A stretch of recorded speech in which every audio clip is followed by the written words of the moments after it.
అయితే నేను మీకు చెప్పేది ఏంటంటే, ఎప్పుడైతే నువ్వు ఆయన రాజ్య పౌరుడు అయ్యావో, ఆయన రాజ్య వారసురాలి అయ్యావో, ఈ భూ సంబంధమైన ఆలోచన తీసేసేయి అంటున్నా నేను. అంతే, ఒకటే మాట. నా పిల్లలు ఎట్లా, నా పిల్లలు, అరే నీ పిల్లలు జల్లంగా ఉండే అడిగిపోతారు నీ పిల్లలు, నువ్వు ఓరగా, అరే నిన్నే రెక్కల చాటును పెట్టుకున్నాడు, నీ పిల్లల్ని పెట్టుకోడు, నీ పిల్లలకి లైఫ్ ఇవ్వడం, వాళ్ళని నీకు ఇచ్చినోడు వాళ్ళ జీవితాలు వెలిగించడం, వాళ్ళ జీవితాలను బాగు చేయడం, వాళ్ళకి భవిష్యత్తు ఇవ్వడం. అది దేవుణ్ణి ఎరగని నాస్తికులకి అంతసేటు చేస్తున్నాడు, దేవుణ్ణి ఎరిగిన నీకు చేయకుండా ఉంటాడా? నీ పిచ్చితనం కాకపోతే, నీ అవిశ్వాసం, నీ అల్ప విశ్వాసం కాకపోతే, అది దిగులు పడతావు, కుమిలి ఏడుస్తూ ఉంటావు, రాత్రులు గందరగోళం అయిపోతూ ఉంటావు. ఎక్కడ ఒంటరితనం వస్తే అక్కడ ఏడుస్తూనే ఉంటావు, నువ్వు ఏడుస్తూనే ఉంటావు. నువ్వు ఏం ఏడుపు? ఎందుకంత నిరాశ, ఎందుకంత నిస్పృహ?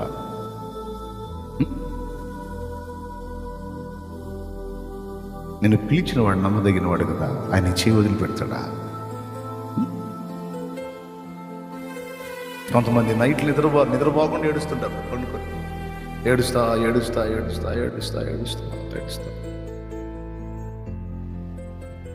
పిచ్చోళ్ళ మంచోళ్ళ మీరు?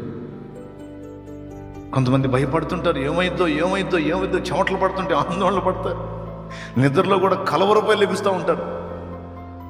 అయ్యో, దేవుణ్ణి ఎరగని అన్ని జనులు కదా వాటి గురించి విచారించేది. ఆయన ఏం చెప్పాడు? నువ్వు నా విశ్రాంతిలో బ్రతుకు అన్నాడు.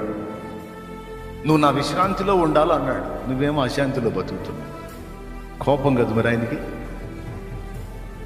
ఆయన నీకు సిద్ధపరిచాడు, నీ ఇంటి వారికి సిద్ధపరిచాడు, నీ సంతతికి సిద్ధపరిచాడు. ఆయన సిద్ధపరచకపోతే మాత్రం ఏందంట? నాకు చెప్పు, ఓ మాట చెప్పు, నాకు చెప్పు. సిద్ధపరచకపోతే ఏసు దేవుడు కాదా? సిద్ధపరచకపోతే ఆయన వెంబడించవా? అయినా సరే సిద్ధపరిచాడు అనుకో, ఎన్నాళ్ళు ఉంటాయి? ఉట్టిగా టూర్ ఎగుతావా? పర్మనెంట్ కాదుగా, ఇటు చూసినాడు పోతున్నాడుగా. మనకు అది కదా. అక్కడైతే నీకు స్థానం రానే వచ్చే, పేరైతే నమోదు అవనే అయిపోయే. నీ దృష్టి ఏ కాడి గుర్తుపెట్టుకో. నన్ను వాళ్ళు అంటున్నారు, వీళ్ళు అంటున్నారు, వాళ్ళు బాగున్నారు, వీళ్ళు బాగున్నారు, నా బతుకిట్ట తగలబడింది, నన్ను చూసి వెకిలితనంగా నవ్వుతున్నారు, నన్ను చూసి హేళన చేస్తున్నారు, నా పిల్లల పరిస్థితిని చూసి హేళన చేస్తున్నారు, నేను ఇంతమందిని కలిగి ఉన్నాను, వీళ్ళ బతుకులు ఏమవుతాయో, మా జీవితాలు నలుగురిలో నవ్వులు పాలవుతాయో. కానీ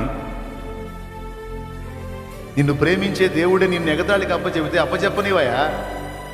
నిన్ను ప్రేమించి నీ కోసం ప్రాణం పెట్టిన దేవుడు నిన్ను ఎగతాళికి, అవమానానికి అప్పచెబితే అప్పచెప్పనివ్వమమ్మా, అప్పచెప్పని.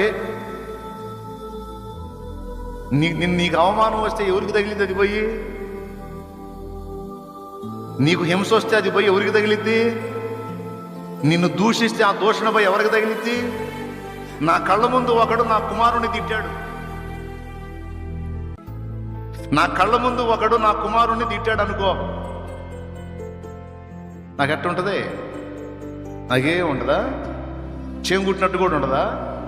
ముందు వాడికంటే ముందు నాకు వచ్చి దావేశం. నిన్ను ముట్టినవాడు నా కంటి పాపను ముడతన్నాడని ఎప్పుడో చెప్పాడు. ఏడిపించనివయా, ఏడిపించని. ఇప్పుడు నీ బిడ్డని నీ కళ్ళ ముందు తిడితే నీకు నొప్పి పుట్టిదా పుట్టదా? ఆడు అసలు మాటలు తిట్లు తినేవాడు మౌనంగా పోయినా సరే నీకు మండి నువ్వు పోయి తగాద పెట్టుకుంటావు. ఏదిరా అటు పడితే అట్టు మాట్లాడదు, ఎవడు అనుకుంటున్నాడు నా కొడుకు, లేకపోతే అమ్మాయి నా కూతురు, ఎదురారా నువ్వురా అని కొట్లాటకు దిగుతావు. సరిగా ఓపిక లేదు, నువ్వే కొట్లాటకు పోతే నీకు ఆయన విశ్వానికే రాజైన వాడు ఎట్టపోతాడు ఊహించొక్కసారి. నేను చెప్పే కహానీలా, మాయ మాటలా, ఒట్టి మాటలా, లేఖనమా? లేఖనం. సౌలా నన్ను ఎందుకు హింసిస్తున్నావు అన్నాడు. నువ్వెవరు అయ్యా, నిన్ను చూడటం ఇప్పుడే అన్నాడు సౌలు. నా పిల్లల్ని హింసిస్తే నన్ను హింసించినట్టు, నా పిల్లలకి ఏముండదు, నాకు కలిగిద్ది బాధ.